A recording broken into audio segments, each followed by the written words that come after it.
అంటే ఇప్పుడు ఓటీటీలే డిసైడ్ చేస్తున్నాయి రిలీజింగ్ డేట్స్ కూడా ఉన్నాయి. అంటే అదే ఇప్పుడు ప్రొడ్యూసర్స్గా మేము నిర్ణయించుకోవాల్సినవి చాలా పాయింట్స్ ఉన్నాయి, అవన్నీ కరెక్ట్ చేసుకుంటూ వెళ్ళాలి. అలాగే పైరసీ కూడా మనం చూస్తున్నాం సార్. పైరసీ అదే థియేటర్స్ దగ్గర ఆడియన్స్కి కంఫర్టబిలిటీ ఏంటి, టికెట్ ప్రైస్ కానీ, క్యాంటీన్ కానీ, మెయింటెనెన్స్ కానీ, 2 ఓటీటీ, 3 కాంటెంట్, కొత్త కాంటెంట్కు మేము ఏం ట్రై చేస్తున్నాం, 4 పైరసీ రాకుండా కాపాడుకోవడము. సో ఇట్లా అన్ని చేసినప్పుడే సినిమా అనేది ఇంకా థియేట్రికల్ రెవెన్యూ పెరుగుద్ది. అల్టిమేట్ థియేట్రికల్ రెవెన్యూ పెరగాలి. పెరిగినప్పుడు వేరే అన్నీ వచ్చేస్తాయి. అంటే ఇండస్ట్రీ వాళ్ళ మైండ్ సెట్ అయితే మారాలంటారు. మారాలి, లేదంటే పోటీ పడడం కష్టం అవుతుంది. పోటీ కాదు అంటే మారకుంటే ఇవాళ తెలుగు సినిమా నంబర్ 1లో ఉంది. అవును, దాన్ని కాపాడుకోవాలంటే అందరి ఆలోచన మారాలి. అవును. ఎందుకు మరి మీరు పాన్ ఇండియా వైపు అంతగా ఆలోచన చేయట్లేదు? చాలా బిగ్ మీది ప్రొడక్షన్ హౌస్, మిగతా వాళ్ళు తీస్తున్నట్టుగా పాన్ ఇండియా అంటే అదేనండి. ముందు నేను is a story oriented director, producer నేను. సో నా ప్రొడక్షన్ హౌస్ నుంచి మాకు స్టోరీ బేస్డ్గానే ఎక్కువ ట్రై చేస్తాం. సో ఇప్పుడు పాన్ ఇండియా వెళ్ళాలనుకున్నప్పుడు ఇవి పక్కన పెట్టి వెళ్ళాలి. సో అది ఆ స్పాన్లోనే తీయాలి.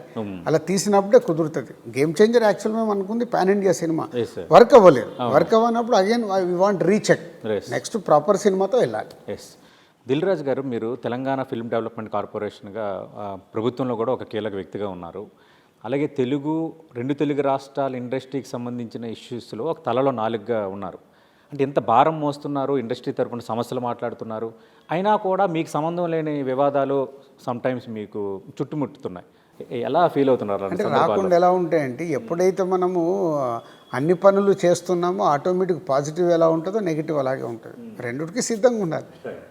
ఎందుకంటే హరిహర వీరమల్లు విషయంలో మీకు పవన్ కళ్యాణ్ మధ్య గ్యాప్ క్రియేట్ చేయడానికి కొందరు ప్రయత్నించారన్నది ఎవరు చేస్తుంటారు? ఎందుకు అంత క్రియేట్ చేయాలనుకున్నారు? నేను అదే అంటే ఇప్పుడు సినిమా ఫీల్డ్లో ఎప్పుడు ఎలా ఉంటే పోటీతత్వం ఉంటుందండి. పోటీతత్వంలో ఇప్పుడు ఎవరిది వాళ్ళే చూసుకుంటారు. ఇక్కడ అందరి గురించి ఆలోచించడం అనేది వెరీ డిఫికల్ట్.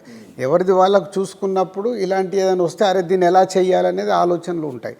దానివల్లే జరిగి ఉంటుంది అనేది నేను నమ్మాను. అంతేగాని వాంటెడ్లీగా ఎవరు చేయరు. డ్యామేజ్ చేయాలి రాజుగారికి అనేది ఎవరు డ్యామేజ్ చేయరు.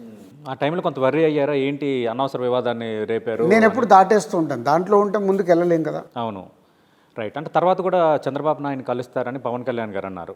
అది వాయిదా పడినట్టుంది. కలిసే అవకాశం ఉంది సార్? డెఫినెట్గా కలవాలి. మళ్ళీ సీఎం గారు అపాయింట్మెంట్ ఇవ్వాలి. ఇండస్ట్రీ నుంచి అందరు వెళ్ళి కలవాలి.